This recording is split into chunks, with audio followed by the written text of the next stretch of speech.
নমস্কার বন্ধুরা, আমাদের চ্যানেলে স্বাগত। আপনারা কেমন আছেন? আশা করছি ভালোই আছেন। যে যেখানে থাকো ভালো থাকো, সুস্থ থাকো। আমরা সবাই ভালো আছি। তবে আজকে আমি বাজার থেকে রুই মাছ এনেছি। মাছটা কাটা ধোয়া সব হয়ে গেছে। আমি এখন মাছটা রান্না করব।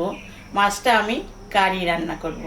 চলুন তাহলে রান্নাঘরে যাই। গ্যাসটা আমি ধরাই দিলাম, কড়াইটা বসাই দিলাম, মাছে লবণ দিয়ে দিলাম, হলুদও দিয়ে দিলাম। কড়াইটা গরম হয়ে গেছে, আমি এখন সর্ষের তেল দেব।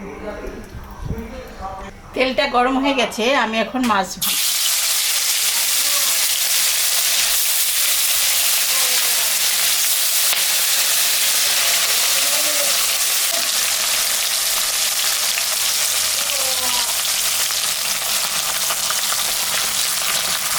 মাছটা ভাজা হয়ে গেছে, আমি এখন তুলে নিলাম। মাছ ভাজা তেলের উপরে এই আলুটা আমি ভাজে নিচ্ছি। মাছের কারি করব, একটু আলু দেব। আলুটা আমি ভাজে নিই।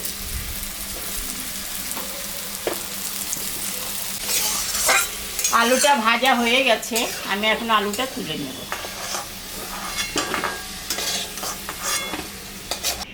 তেল তো আছে, তেলের উপরে আমি জিরা, শুকনো লঙ্কা, সম্বরা দিলাম, কাঁচা পেঁয়াজ।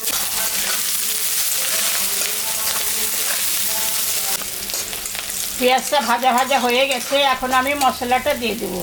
এখানে আদা, জিরা, শুকনো লঙ্কা, কাঁচা লঙ্কা আর সামান্য একটু পেঁয়াজ বাটা আছে। এখন আমি স্বাদ মতন লবণ, পরিমাণ মতন হলুদ,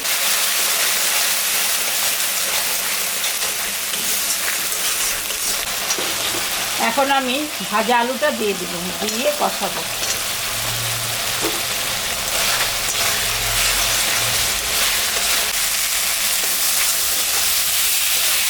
মশলাটা ভাজা হয়ে গেছে, এখন আমি জল দেবো সামান্য।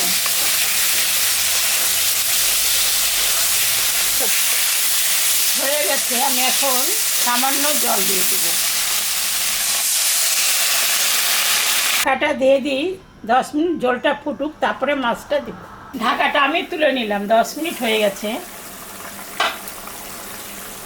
ঝোলটা ফুটে গেছে, এখন আমি মাছটা দেব।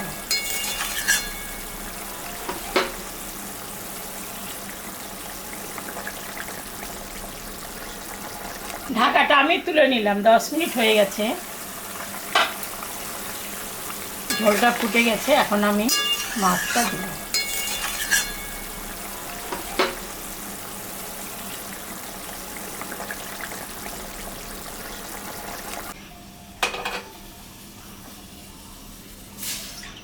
দেখলেন তো বন্ধুরা, আমি রুই মাছের কারি রান্না করলাম। এইরকম রান্না করে আপনারা বাড়িতে খাবেন। খেয়ে কেমন লাগলো আমাকে কমেন্টে জানাবেন। আমাদের চ্যানেলটাকে সবাই একটু সাবস্ক্রাইব করবেন, ভিডিওটাকে দেখবেন, শুরু থেকে শেষ অবধি দেখবেন। ভালো লাগলে লাইক করবেন, শেয়ার করবেন। Tata, bye bye.